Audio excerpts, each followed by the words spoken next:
సభ వేదిక మీద ఉన్న పెద్దలకు, సభ ముందున్న పెద్దలకు, సాహితీ మిత్రులకు నా హృదయపూర్వక నమస్కారాలు. నా పేరు రాణా ప్రతాప్. నేను పాతపట్నం నుండి.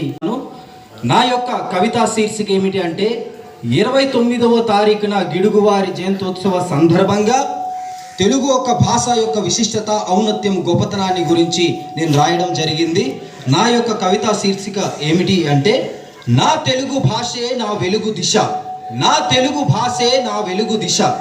అమ్మ పాలవలె కమ్మనైన భాష నా తెలుగు భాష, అమ్మ నేర్పిన అందమైన భాష నా తెలుగు భాష, అమ్మ చేతిలో గోరు ముద్ద లాంటి భాష నా తెలుగు భాష, రుచి రాగాల పాల వంటి తీయనైన భాష నా తెలుగు భాష, తల్లి చాటు పసి పాపల బోసి నవ్వు లాంటి భాష నా తెలుగు భాష, తల్లిదండ్రులు మాట్లాడే తీయనైన మధురమైన భాష నా తెలుగు భాష, ఉదయించే సూర్యోదయపు కిరణము లాంటి భాష నా తెలుగు భాష, మధురమైన పరిమళాల సుగ గ్రంథము వచ్చు లాంటి భాష నా తెలుగు భాష, నీలి నింగి నుండి జారి పడిన చినుకు జల్లు లాంటి భాష నా తెలుగు భాష, గ్రీష్మ హిమగిరి మంచు బిందువు లాంటి భాష నా తెలుగు భాష, వసంతకాలంలో విరబూసే వీరి జాజి లాంటి భాష నా తెలుగు భాష, సంధ్యా సాగరము ఘోషించే కెరటపు అలలాంటి భాష నా తెలుగు భాష, వెన్నెలలోని చల్లదనము వెదజల్లిన భాష నా తెలుగు భాష,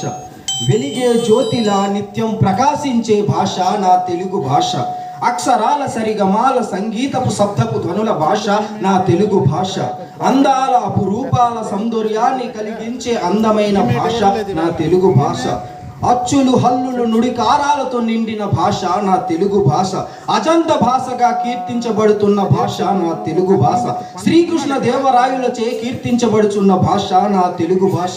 ఈ తెలుగు భాషలో నేను పుట్టడం పూర్వజన్మ సుకృతం. ధన్యవాదం నాకు అవకాశం ఇచ్చినందుకు.